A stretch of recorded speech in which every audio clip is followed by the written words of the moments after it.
Hey guys, I'm back.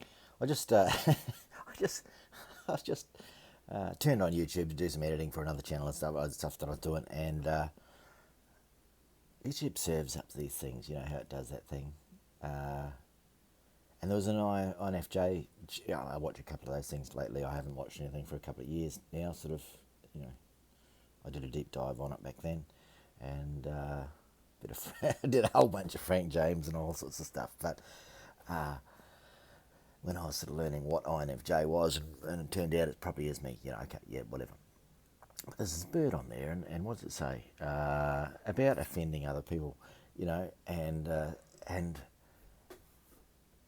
I've sort of covered this a little bit in some of my first sort of episodes, and maybe in the last one as well, sort of touching on it. Or what I want to talk about anyway. So offending people, like I've never had a problem with if I see something as right or wrong. Like, 'cause I've got a deep-seated right or wrong thing. And maybe because of, like I said in the last episode, I'd been given a sense of specialness because of the family dynamics on my father's side, because my grandparent, oldest grandchild, all that sort of stuff, oldest grandson, all that sort of thing. And so whenever I saw some injustice or something like that, I'll call it out, and I don't care about the ramifications. I don't care what people think of me. But it's funny what she was sort of saying is also that INFJs cruise along and don't make waves. Man, I'm a total expert of going under the radar. I can. I wasn't going to talk about this one now, but I'll touch on it at some stage. Anytime I've played paintball or anything, any sort of games like that, any sort of if you get to choose your positions, or your whether you want to be just a straight up grunt, or whether you want to be on a party of people taking orders, or whether you want to be the boss giving orders, I'm the sniper. Before the meeting starts of what the game plan is, I'm gone, as if I'm not even on the team. I already know what the team should do, and I already know what all the opposition is. I already know where the high ground is and what I should do and how I should protect my gang, and I'll just go and do that myself. I'll go and cheat. I will go and do whatever I need to do. I remember one time, you're supposed to go, how paintball works, right? Any of these sort of games, you're supposed to go to get armoured up and all that sort of thing. You go to your flag or your fort or your position, and then you wait for a bell or a whistle or something, and then you can go, well, no. I take off before all of that. I go and find where the opposition team is supposed to be, and as they come out of their little huddle, and they go to take off before the bell goes, I nail them all in an ambush, and then take off to the hills with my retreat already organised, and I cover that whole side of the hill. So it seems to fit in with my INFJ personality that I will be the sniper or go under the radar, but I'll do ambush things and stuff. How is this even to do with INFJ? What am I even talking about? Maybe I'm just talking about my personality and how it's sort of evolved and stuff like that. But back at that time, jumping around here a bit, back at that time where I gave my auntie and uncle a tune up for how to bring up their kids at a 5-year-old birthday party, my cousin. I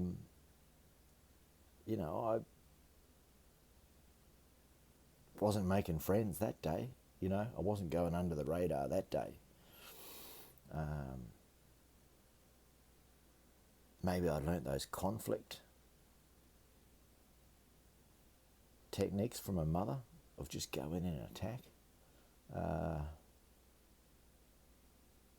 damn the consequences. I don't know, but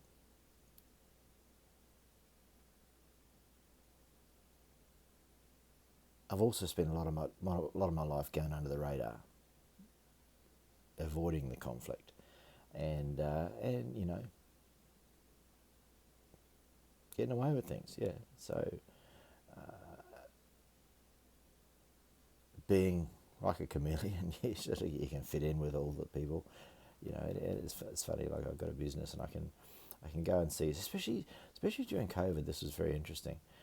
I was able to go into businesses and deal with people on a day-to-day basis in businesses, and I could talk to them about COVID stuff, and I could feel out which way they were going to go, and I didn't have to make a stand on which way I was, or which way I thought things were, should have been, or whether the media is a bunch of bullshit or what. I didn't have to do that. I did that for fun sometimes. In fact, I did it for fun in such a way that I'll throw a little thing out there and see which way they bite, and in such a way that it wasn't. This is not saying how I think of it. I make a funny backhanded comment that's just a throwaway sarcastic thing about the media, or something that's going on at the time, see which way they roll, and I'd just go down that way with them, and they would, we can trust him, he's on our side, and they'd tell me everything. One of the things about INFJs, or myself anyway, I've found that people will tell me anything. It's just amazing sometimes.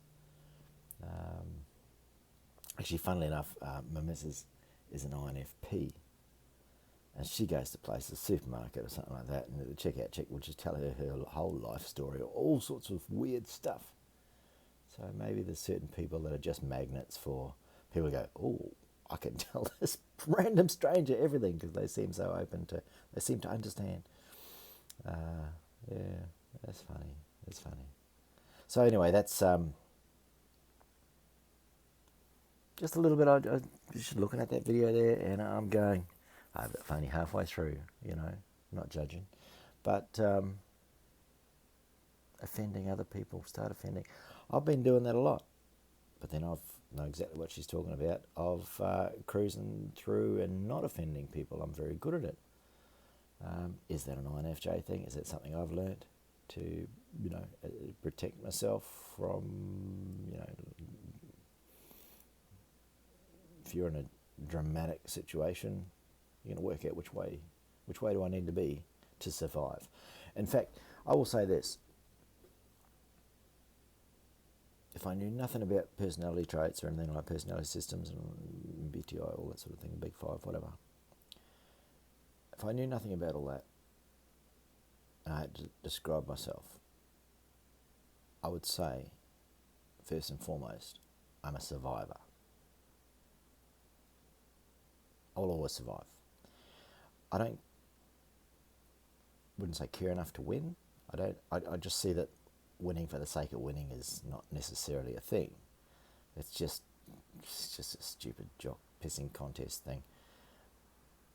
But surviving.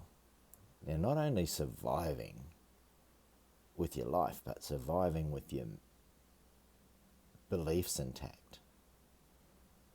What you've come to feel are important to your heart, your soul, your whatever it is that makes you what you think is a decent person, whatever the good part of you is, or something like that. You just have to be careful not to lose that by doing gundy things. Like sometimes I know I could be a horrible person. I knew that as a young kid. I knew I was smart enough to be a criminal if I wanted to be. I was smart enough to get away with things if I wanted to be. So surviving is probably what I would describe myself, a survivor. That sort of means that you probably went through some shit. You probably learned early on that you have to, there must have been some conflict. Well, there was probably, but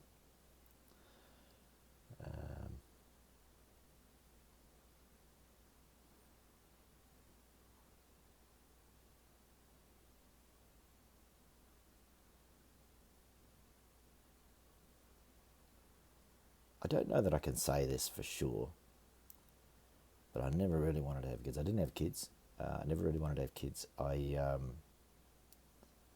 if it had happened, I don't, it might have, might have been all right. I mean, I think I've got a lot of good stuff I could pass on and all that sort of stuff, but I was too scared to for the cycle to continue. I knew from my mother's side of the thing, I knew that I did not want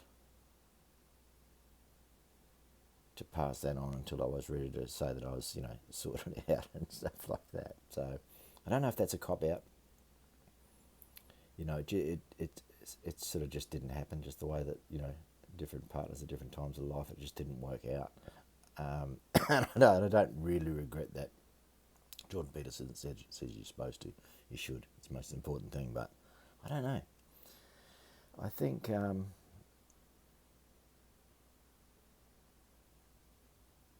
it might be more important to inject some good into the world,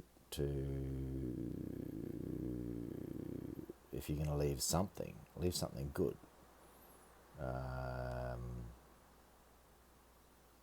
rather than a bunch of dodgy kids that just go around and create more mayhem that are not well adjusted. Anyway, I don't know. Survivor. Okay, I'm out. That'll do for today.